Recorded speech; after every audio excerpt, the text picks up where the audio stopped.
এই জন্য বিবিদের সাথেও কখনো গন্ডগোল করা চলবে। আল্লাহর রাসূল সাল্লাল্লাহু আলাইহি ওয়াসাল্লামের সামনে এসে কয়েকটা বিবি আল্লাহর রাসূলকে ঘিরে ধরছে। কি ধরছে? ঘিরে ধরছে। ইয়া রাসূলুল্লাহ, আমার শাড়ি লাগবে। আর একজন বিবি বলতেছে, ইয়া রাসূলুল্লাহ, আমার থ্রি পিস লাগবে। ওই যুগে কাপড় আলাদা, আমি এই যুগে বলতেছি।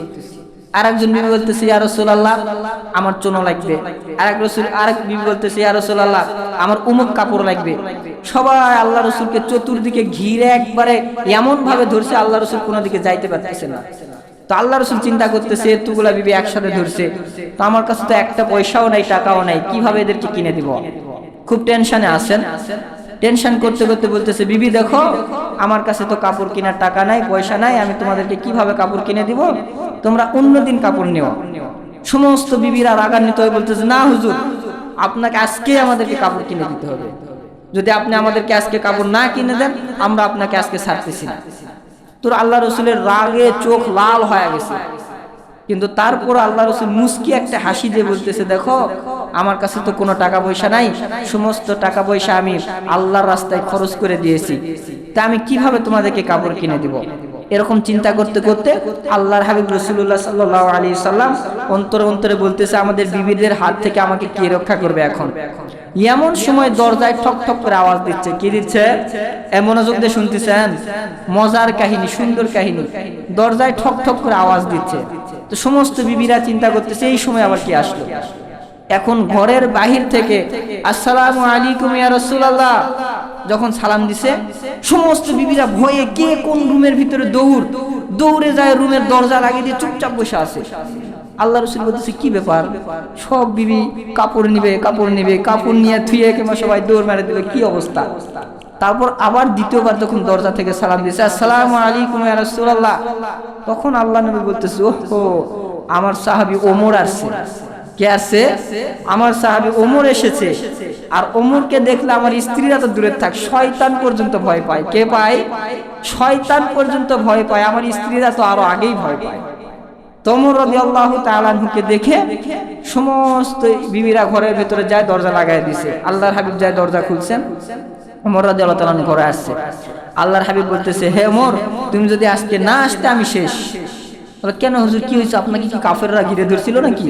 না কাফেররা মারতে চাইছিল না? কি হয়েছে আপনার? বলে, তুমি আর বলো না, আমার সব বিবিরা আমার থেকে কাপড় কিনে নিবে, আমাকে ঘিরে ধরছে যে আমাদেরকে কাপড় কিনে দিতেই হবে। হযরত আলী রাদিয়াল্লাহু তাআলা আনহুকে সবাই হাদিয়া দেয়, আপনাকে দেয় না কেন? আপনাকে কাপড় দেয় না কেন মানুষ?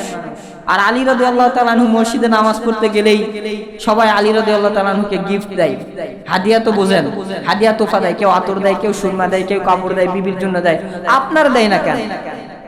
এখন আল্লাহ হাবিব বলতেছে, শোনো, আমাকে তো হাদিয়া দেয়, অনেকেই দেয়, আমার তো হাদিয়ার অভাব নেই, আমি তো নবী, আমার বিনিময়ে তো তারা হাদিয়া পাচ্ছে, কিন্তু আমি সমস্ত হাদিয়া বাইতুল মালে জমা করে দিই।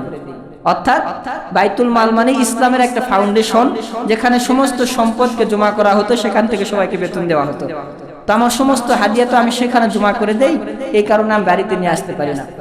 বিবিরা বলতেছে, কে আপনাকে বাড়ি ওখানে রাখতে বলেছে? আমাদের কাপড় নাই, চোপড় নাই, আপনি নিয়ে আসবেন। তখন যায় ওমর রাদিয়াল্লাহু তাআলা আনহু বলছে, তোমাদের সাহস তো কম না, তোমরা আমার সামনে আমার হাবিবকে চোখ গরম করে কথা বলতেছো, তোমরা আমাকে চেনো?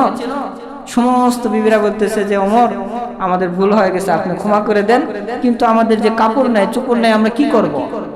তখন ওমর রাদিয়াল্লাহু তাআলা আনহু বলতেছে যে, তোমরা কি দুনিয়াতে কাপড় চাও না জান্নাতের ভিতরে জান্নাতি কাপড় চাও? সুবহানাল্লাহ। সমস্ত বিবিরা এক বাক্যে উত্তর দিছে, ইয়া রাসূলুল্লাহ, আমরা দুনিয়ার এই চাকচিক্য কাপড় নিয়ে কি করব? আমরা জান্নাতের ভিতরে জান্নাতের সুন্দর সুন্দর কাপড়গুলি চাই।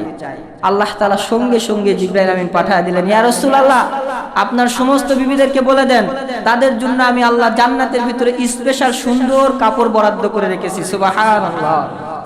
তো এইটা হচ্ছে আল্লাহর হাবিবের প্রেম, ভালোবাসা। দুনিয়ার সমস্ত কিছু আল্লাহর হাবিবের জন্য পাগল, নবীর জন্য পাগল। শুধু দুনিয়ার মানুষ নয়, পশু পাখি, জীবজন্তু নয়, আমার আল্লাহ তাআলা বলেন, নবী গো, আমি আল্লাহ তাআলা নিজেও আপনার জন্য পাগল। সুবহানাল্লাহ। কি নবী আল্লাহ তাআলা আমাদেরকে দিয়েছে দেখছেন? এরকম নবী আমরা পাইছি, এই শুকরিয়াটা যদি কিয়ামত পর্যন্ত আদায় করে শেষ করতে পারবো। এইটা নবীর আদর্শ, আখলাক, চরিত্র, আপনার আমার অন্তরে আনতে হবে। বিবিরা এইরকম যদি আপনাকে আমাকে ঠাসে ধরতো, আমরা লাঠি নিয়ে সমস্ত বিবিকে মারা শুরু করে দিতাম।